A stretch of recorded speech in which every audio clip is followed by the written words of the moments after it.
Hey guys, this is Aggi, that's a WGI with producing Bonedo, and in this video we'll take a look at the Sennheiser MD421 Compact, or Sennheiser MD421 Kompakt as we say in Germany. Now, to state the obvious, this is a compact version of the classic MD421, and they didn't send me one, they didn't send me two, they sent me 4 of these, and I used them all to record my drum kit, which you can hear in the background right now. Now, I also did a quick comparison with the original 421 Mark II, that's the current full-size model. Sounds interesting? Keep watching.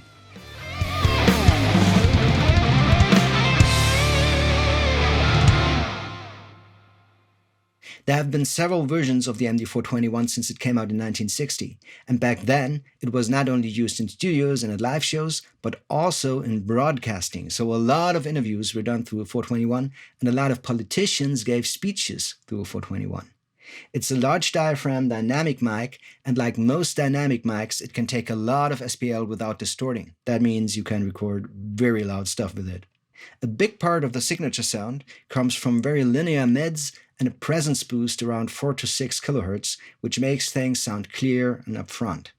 Today, it's an absolute classic for recording guitar cabs, brass, and drums, especially bass drum and toms. But it is a versatile mic, and you can use it in just about anything. So here I have the new MD421 Compact and the current full-size model, the MD421 Mark II.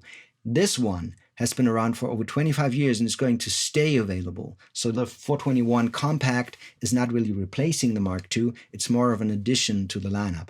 And it's not only smaller and lighter, which makes placement easier, it's also more affordable. Just like the full-size model, it has this characteristic kind of bumper in front of the capsule, but they did change the design of the mounting clip, which is attached to the body now. And this is definitely an improvement. The original clip is kind of a quirky vintage feature. They also removed the low-cut filter of the original, which seems to be the main reason that allowed them to make the mic smaller. Now, as you can see here on the Mark II, there's this little plastic ring around the connector that controls the bass roll-off in 5 steps. And, well, if you ask me, a mic like this won't need a feature like this, so removing it is absolutely fine. Now, I'm not super deep into mic design myself, but I know that a different body will always change the sound a bit.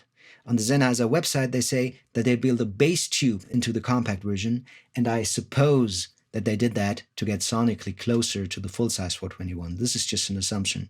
And having said that, it's still likely that there are going to be some differences in frequency response.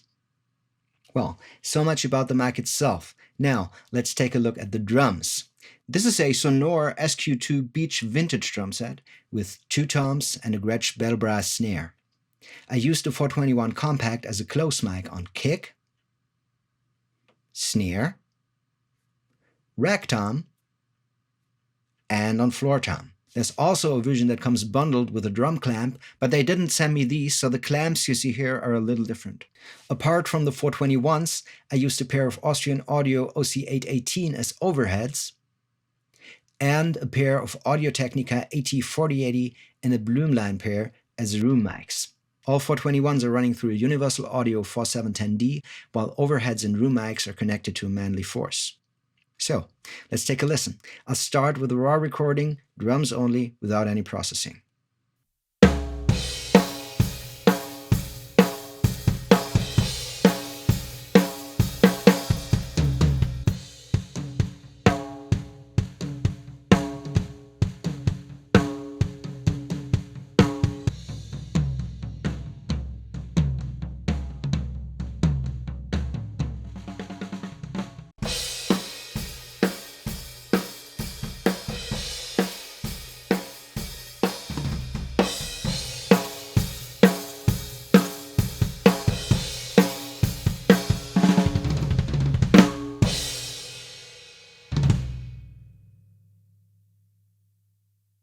So for a raw recording, I'm already very happy with this, but of course a bit of mixing won't hurt. I gated the close mics, I did some EQing and some parallel compression, and I used some reverbs, but I don't want to cloud things up, so I'll turn these off for now.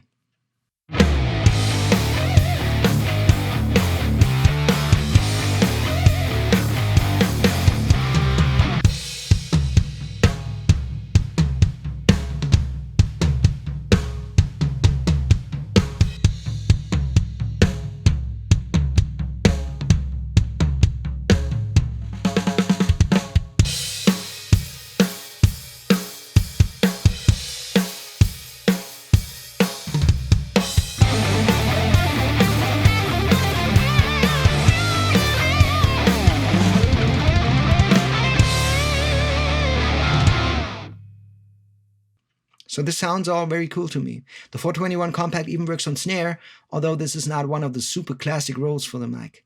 Now, to compare the Compact to the full-size 421, I swapped mics on kick and recorded the same thing again, and that's what we're going to listen to now. I'll switch between the two recordings during playback, and of course I've kept the mixer settings the same for both mics.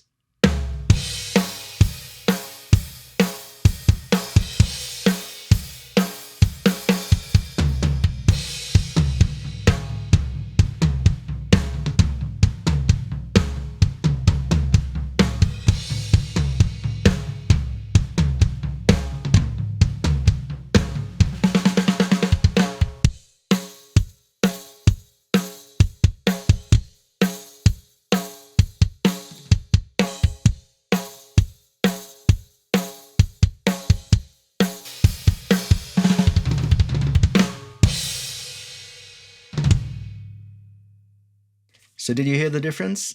I do think that there is a bit of a difference. Now both mics have that presence boost around 4 to 6K, but the full-size version is a bit brighter in that area, while the compact version tends to be a little softer and smoother with a little thicker low end. So the 421 Compact might not sound exactly like the 421 Mark II, but it is in the ballpark, and I have to say I really like it.